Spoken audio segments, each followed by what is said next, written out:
रह नहीं गई। एक बड़ा सुंदर प्रसंग आता है। हजरत इब्राहिम एक शासक हुए हैं, बलख के बादशाह थे वह, तो उन्होंने एक सेवक खरीदा। अब सेवक की स्थिति कैसी होती है आप विचार कीजिए। अपनी स्वाभाविक उदारता के कारण उसने उस गुलाम से पूछ रहा, हजरत इब्राहिम ने, कि तेरा नाम क्या है।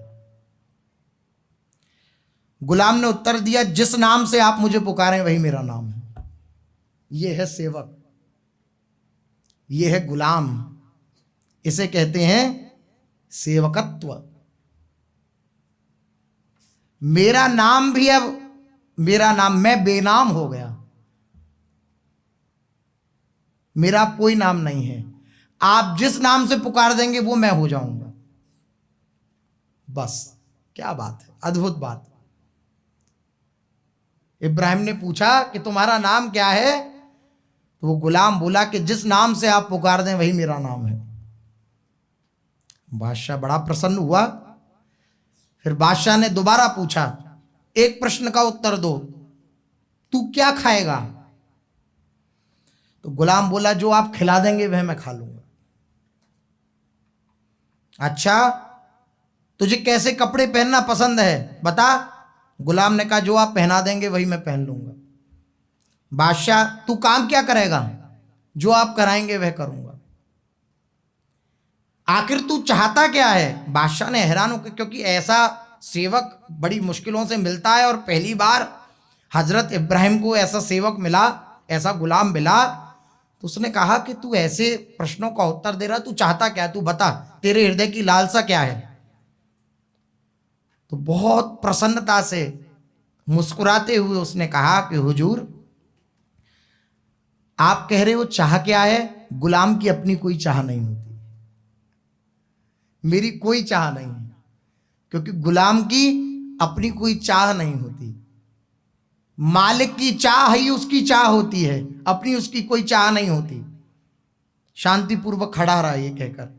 बादशाह गद्दी से उठे और उतर करके बोले कि तू मेरा उस्ताद है, तू मेरा गुलाम नहीं है, तू मेरा उस्ताद है, मेरे गुरु बनने लायक है। तूने मुझे सिखाया है कि परमात्मा का सेवक कैसा होना चाहिए। ऐसी सेवकत्व होना चाहिए हृदय में, जहां जैसे जिस प्रकार से वो रुचि के अनुसार जैसा चलाना चाहें, बस मेरा जीवन वैसा ही है, मेरी अपनी इच्छा कोई नहीं है। लेकिन इस प्रकार का हृदय में भाव आ पाना अत्यंत कठिन होता है, क्योंकि हम अपनी रुचि भी मानते हैं, अपना अधिकारत्व भी मानते हैं अपने ऊपर, अपना स्वामित्व भी अपने ऊपर मानते हैं। हरि गुरु का कहाँ स्वामित्व मानते हैं अपने ऊपर। कोई बात नहीं, अगर ऐसी भी स्थिति है तो भी हम उन्हीं के चरणों में प्रार्थना करें कि हमारे हृदय की ऐसी दशा हो, ऐसी स्थिति हो कि आपकी रुचि के विलग हमारे जीवन में कुछ ना रह जाए। बहुत कठिन है, बोल देना सुन लेना बहुत आसान है, लेकिन इस स्थिति को धारण करना बहुत कठिन है। अपनी रुचि का मिट जाना अर्थात मनोनाश, मन खत्म। और जहां मन खत्म, मन की सत्ता मिटी, वहां भगवत साक्षात्कार। अपनी रुचि का मिट जाना अर्थात भगवान का साक्षात्कार।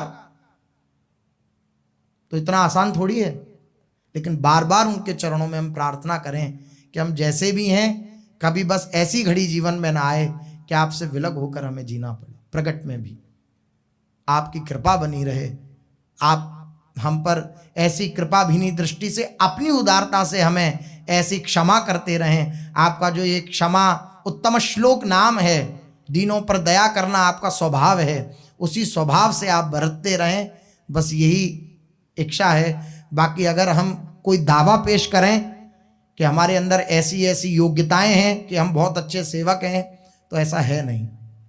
आप अपनी उदारता से, अपनी करुणा से, अपने वात्सल्य से पोषण करें। बस हमारी बस इतनी सी बात होनी चाहिए कि अगर जैसे सहजो बाई कह रही हैं, मारो झिड़को तो नहीं जाऊं, सरक सरक तुम ही पे आऊं, चरण दास है सहजो दासी, हो रक्षक पूर्ण अविनाशी। आप मारो, आप झड़क दो, आप विलक कर दो। महाप्रभु जी का अद्भुत श्लोक ये बार बार स्मृति में आता है। इस प्रसंग में महाप्रभु जी श्री ठाकुर जी से कह रहे हैं, श्री चैतन्य महाप्रभु, आश्लिष्य वा पादरताम पिनष्टुमाम, अदर्शनान मर्महताम करोतु वा, यथा तथा व विदधातु लंपटो, मत प्राण नाथस्तु सएव नापरः। शिक्षाष्टक में एक श्लोक है।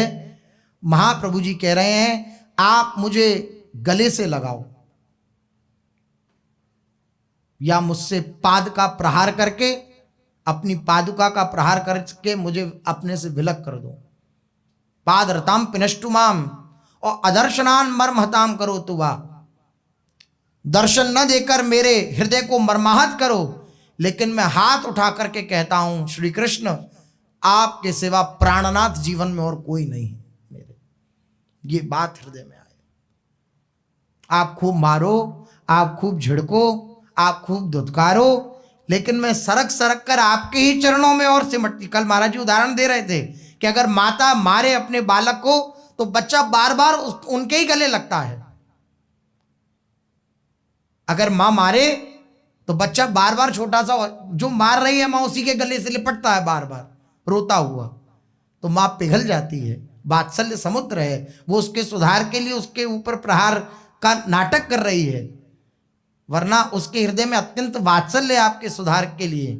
हमारी बस इतनी सी बात रहे कि हम बार बार उनके चरणों में ही निवेदन करते रहें कि नाथ जैसा भी हूं अब आपका हूं, मेरा परित्याग मत करिए। यद्यपि उनके स्वभाव में नहीं है, लेकिन हम अपनी अन्य चाह के कारण ऐसा अनुभव कर बैठते हैं कि उन्होंने हमारा त्याग कर दिया, क्योंकि अन्य चाहें हमारे हृदय में। उन सब चाहों को नष्ट करके बस एक चाह जीवन में रह जाए, मैं कैसी भी स्थिति में रहूं, चाहे आंतरिक चाहे बाह्य, लेकिन मैं हरि गुरु के चरणों को नहीं छोड़ूंगा, हरि गुरु के चरणों को नहीं छोड़ूंगा। इस बात को हृदय में धारण करना ही यही जीवन का लाभ है।